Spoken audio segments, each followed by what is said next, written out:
Hola, ¿qué tal? Continuamos con las reflexiones y esta semana tenemos algo muy interesante para ti y se trata de los videojuegos y vamos a tratarlo quizás en más de uno de estos podcasts porque es un tema que me parece muy oportuno, muy importante y sobre todo analizarlo desde la perspectiva que me corresponde, la psicología, la filosofía, los aspectos antropológicos.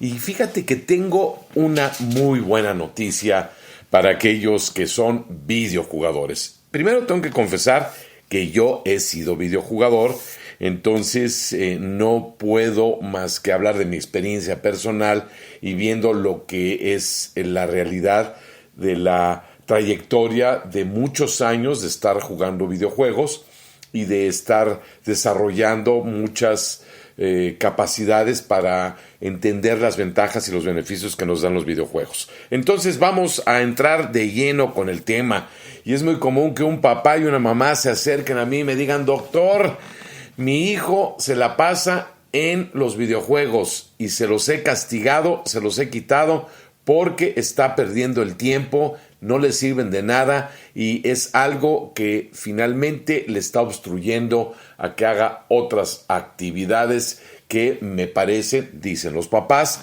más importantes y más trascendentes en su vida. Y mi respuesta es de inmediato: no señor, no señora, está usted equivocada. Por ahí no va el asunto. Primero hay que entender que es una situación de actualidad. Es decir, los jóvenes de hoy en día están en el mundo de muchos videojuegos, así como muchos adultos estamos en el mundo de las series y de las películas, o en este caso hasta de los podcasts. Entonces, no va por ahí el asunto. Ese es el primer aspecto. Es un fenómeno global, es un fenómeno colectivo. Eso está viviendo las nuevas generaciones.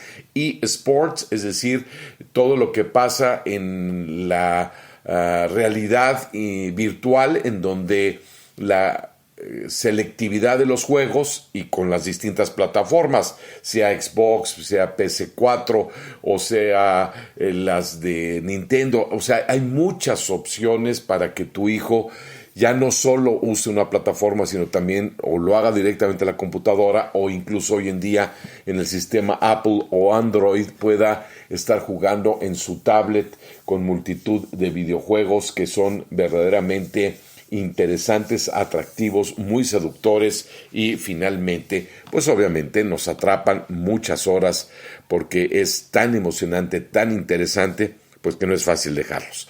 Entonces, la respuesta primero a los papás es: por favor, no concluyan que son negativos ni los utilicen como un instrumento de castigo al quitarle al hijo el videojuego sin saber todas las implicaciones que esto tiene en la mente humana, en su vida afectiva emocional, en sus relaciones interpersonales, en su posición dentro del mundo de la escuela y de sus propios amigos y compañeros. Vamos a ver entonces primero unas ventajas psicológicas de los videojuegos. Yo pondría por encima de todo que efectivamente te enseñan a estar atentos y concentrados. Voy a definir atención. Atención es como quien dice cuando tienes una cámara hacia dónde la diriges y entonces donde la diriges, donde pones el lente, incluso pues clarificas con los enfoques para que se vea más nítido, esté mejor ubicada la distancia, etcétera, y concentración sería ya el disparo, es decir, ya le pones toda tu capacidad y directamente estás metido en una escena, en una situación, en un concepto, en una experiencia.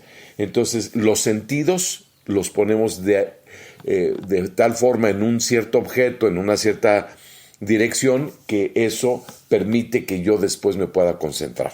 Los videojuegos aumentan sustancialmente la atención y la concentración. Y para ello incluso hay varias investigaciones, hay varios autores que han recurrido a comparar a un alumno que al tener videojuegos o al no tenerlos, cuál es su nivel y rendimiento en la atención y la concentración.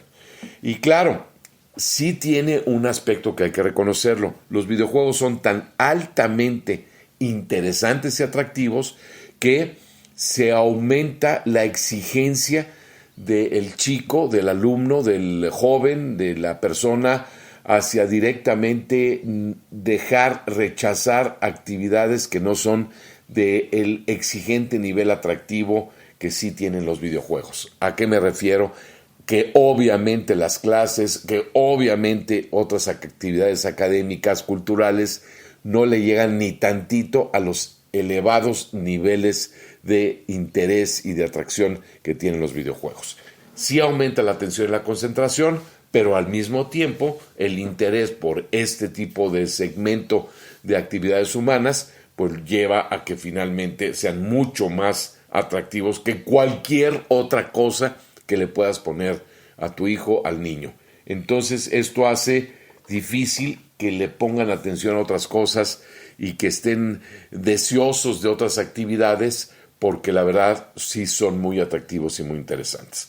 Otro factor psicológico que tienen los videojuegos es la tolerancia. ¿Qué quiere decir esto? Pues es lo que finalmente implica estar con constancia y dedicación haciendo una actividad hasta que logres conseguir las metas o logres vencer a tu oponente o logres finalmente adquirir mayor puntaje, mayor nivel, alcanzar las metas que te propone el videojuego. Y esta tolerancia va acompañada con el tema frustración, tolerancia a la frustración. Esto quiere decir que los videojuegos nutren, además de atención, concentración, interés, nutren la capacidad psicoemocional de tolerar la frustración. Es decir, cuando no logras las metas, cuando pierdes, cuando no te salen, cuando no alcanzas el objetivo, de alguna manera los videojuegos te invitan a que seas resiliente, es decir, que te levantes, que te propongas seguir luchando, ser perseverante, ser persistente y finalmente llegues al punto en el que lo que pensabas que no ibas a lograr, lo acabas logrando de una manera muy exitosa. Entonces, este factor psicodinámico también es de gran importancia en el aprendizaje, en el entrenamiento que tienen las nuevas generaciones cuando tienen de por medio un maestro educativo que son los videojuegos. Fíjense cómo lo pongo, maestro educativo. Es decir, enseñan, los videojuegos enseñan. Otro factor importante. Ustedes pueden creer que no, pero están hechos por gente muy inteligente y por gente que planea las cosas con una lógica muy avanzada. Por consiguiente, los videojugadores también tienen que tener un alto nivel de inteligencia lógica, es decir, la capacidad de descubrir y de entender la dinámica de los movimientos, de las estrategias, de las tácticas, de las dimensiones y todo esto a base de también resolver enigmas, resolver conflictos o problemas que se plantean en muchos videojuegos y que si lo logras, pues recibes bonos, recibes premios o encuentras nuevos artefactos, nuevas armas, etcétera, que te permiten seguir avanzando en el videojuego. Y esto pues lleva a desarrollar mucho más la lógica de lo que te imaginas.